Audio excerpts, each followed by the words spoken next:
Hello friends, today we are going to discuss land revenue system. आज हम लोग अंग्रेजी शासन के अंदर भारत में किस प्रकार के लैंड रेवेन्यू सिस्टम को डेवलप किया गया है, इस बात की हम लोग चर्चा करेंगे। तो सबसे पहले हम ये समझने की कोशिश करते हैं कि अंग्रेज किस सिद्धांत पर भारत में लैंड रेवेन्यू कलेक्ट करने की कोशिश कर रहे हैं। What was the concept on which they were trying to appropriate land revenue from India?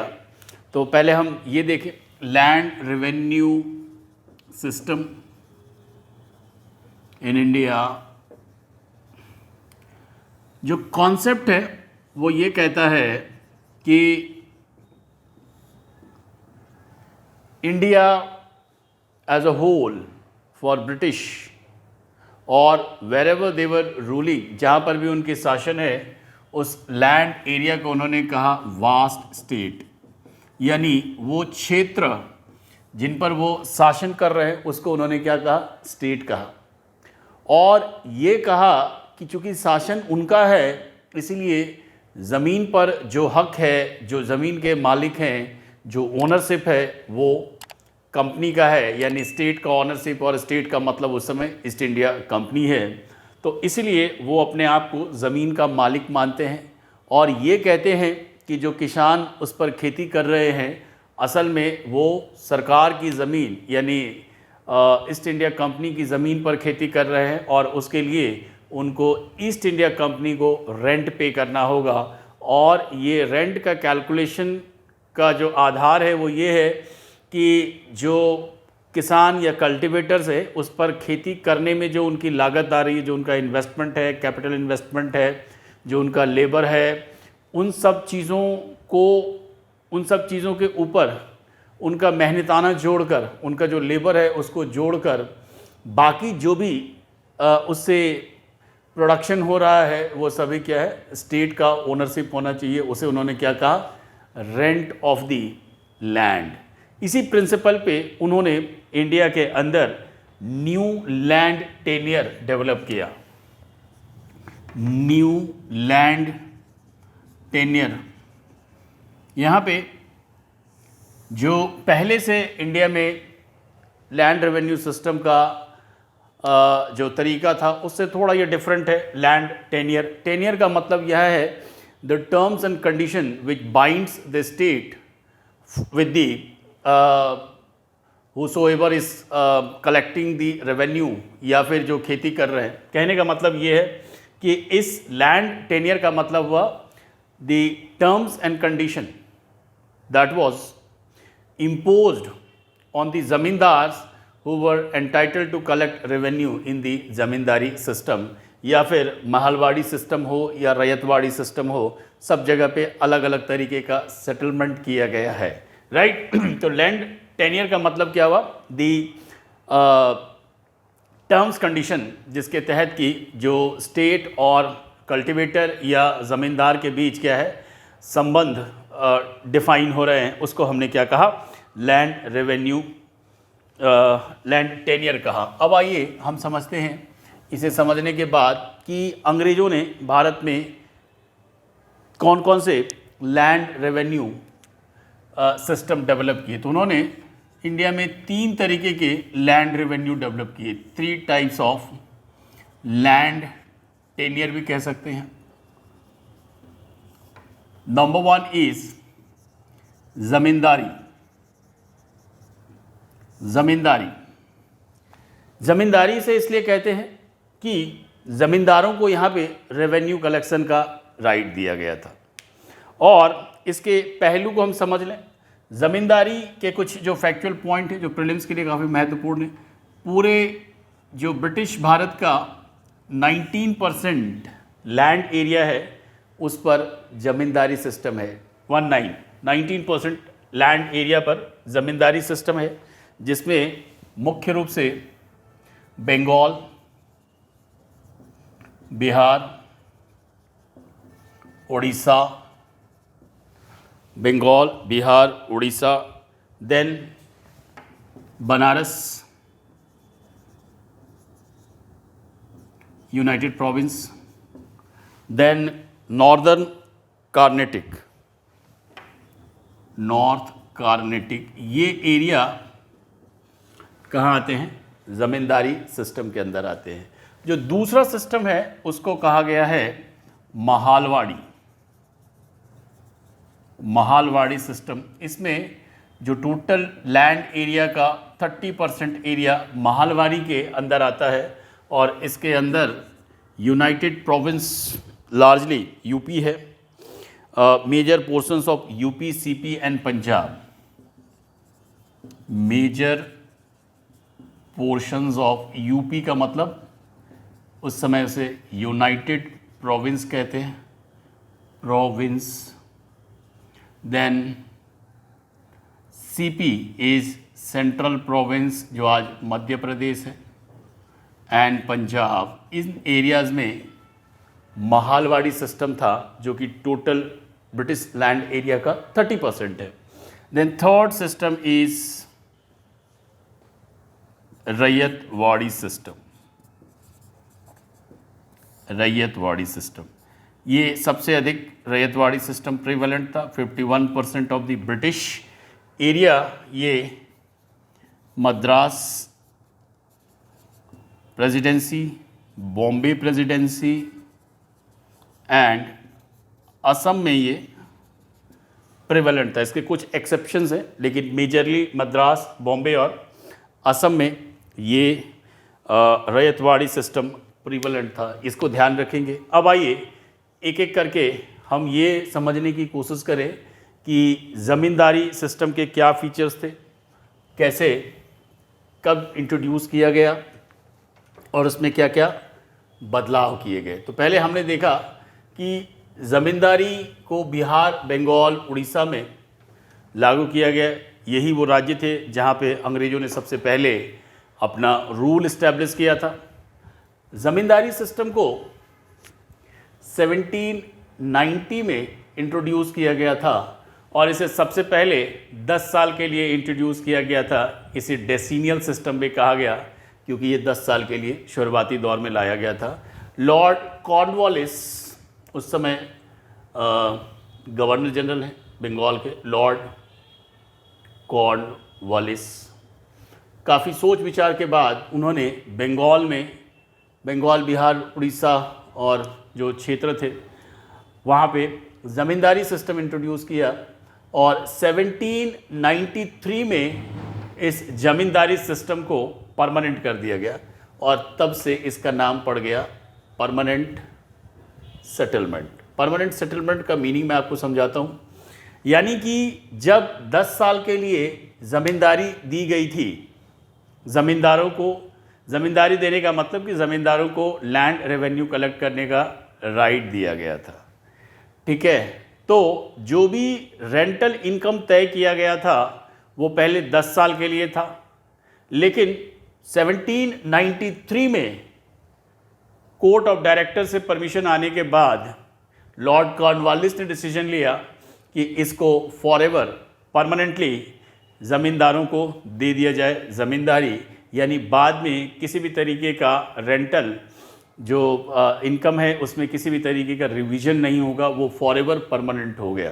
तो इसे हम क्या कहते हैं? परमानेंट सेटलमेंट भी कहते हैं। जैसे कि नाम से पता चल रहा है कि ये यहाँ पे ज़मींदार महत्वपूर्ण है और यहाँ पे जो स्टेट का डिमांड है दैट वाज फिक्स्ड। स्टेट का डिमांड क्या हो गया? जब ये परमानेंट हो गया तो निश्चित तौर पर ये फिक्स हो गया, इसमें कोई वेरिएशन नहीं होगा। इससे राज्य को पता है कि कितनी इनकम उसको होने वाली है रेवेन्यू से। दूसरी बात ये है कि यहाँ पे जो सबसे महत्वपूर्ण चीज़ है कि ज़मींदार्स को they were recognised as the owner of the land. उनको ज़मीन का मालिक मान लिया गया, यानी जिस भी क्षेत्र की ज़मींदारी दी गई है वहाँ पे उनका मालिकाना हक मान लिया गया तब तक जब तक वो ब्रिटिश सरकार को रेवेन्यू देते रहेंगे। ये एक बहुत ही यूनिक फीचर था जो इससे पहले मिसिंग था।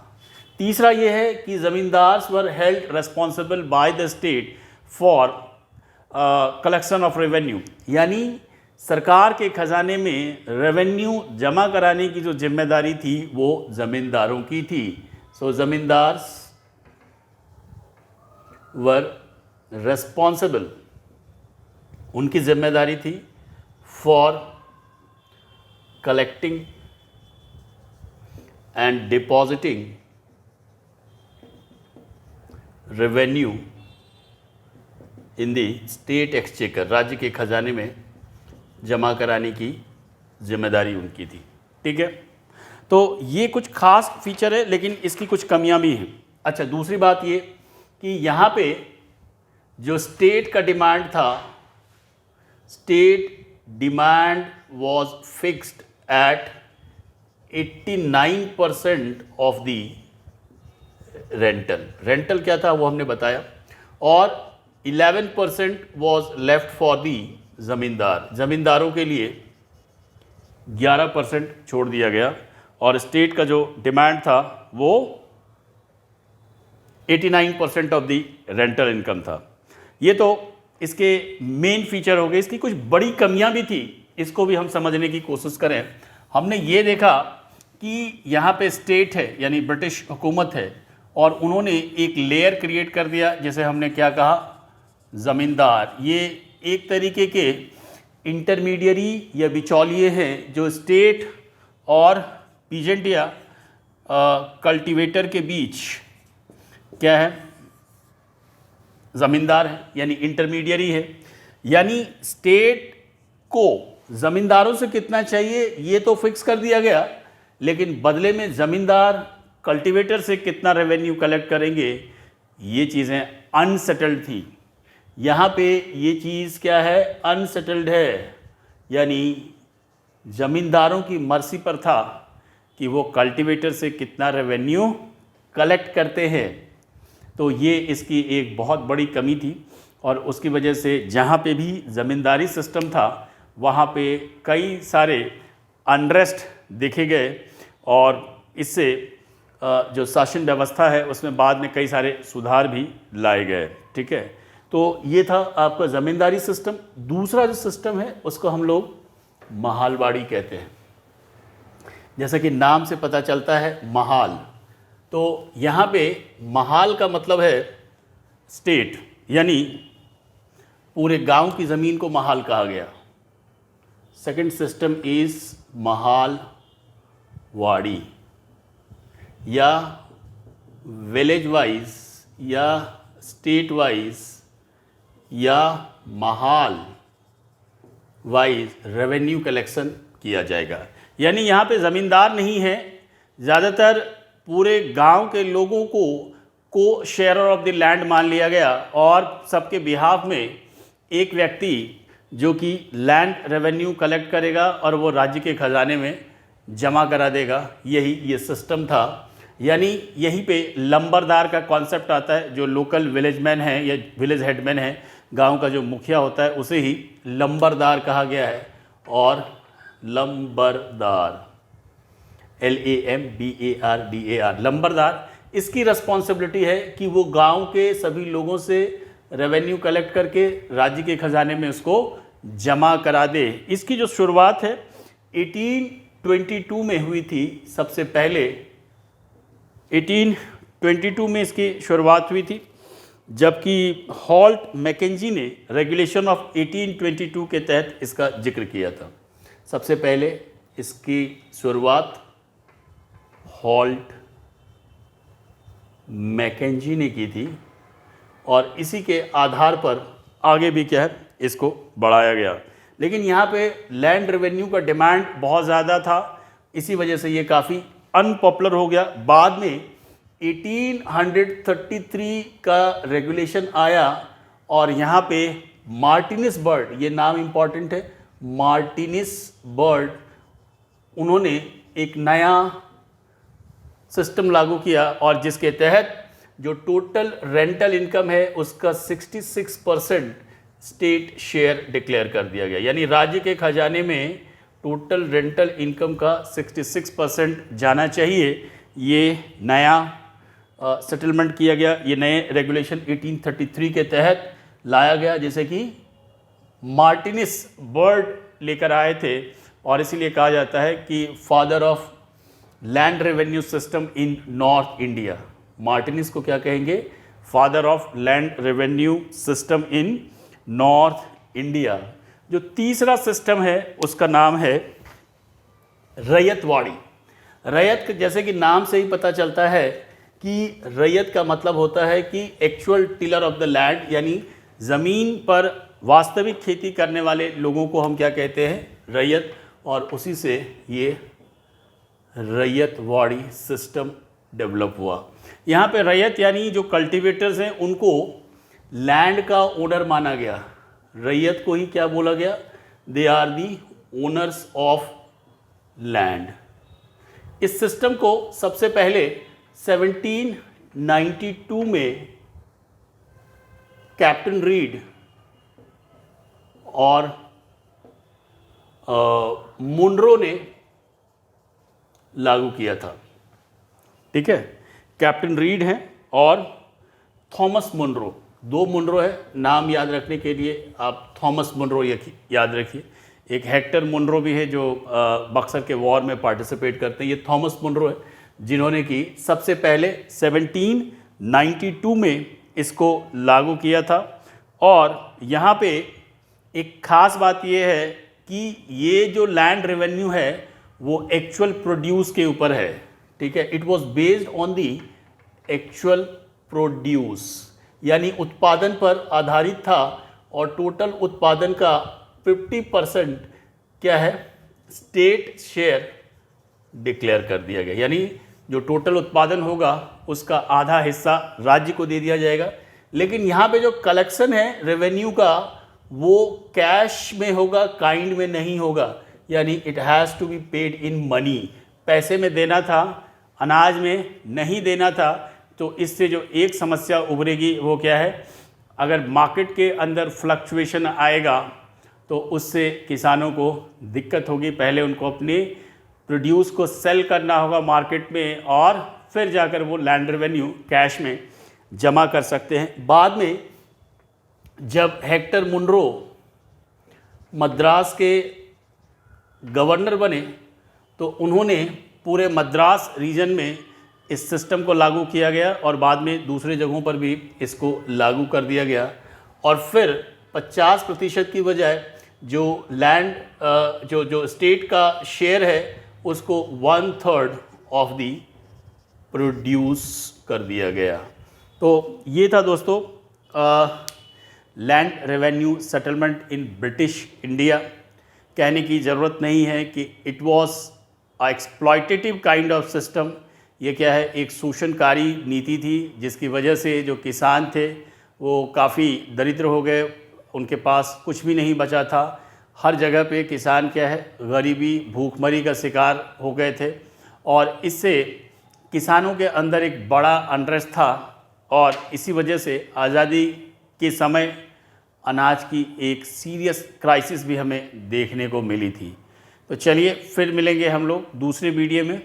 और प्लीज़ आप हमारा जो चैनल है उसको लाइक करिए, शेयर करिए और सब्सक्राइब करिए। Thank you.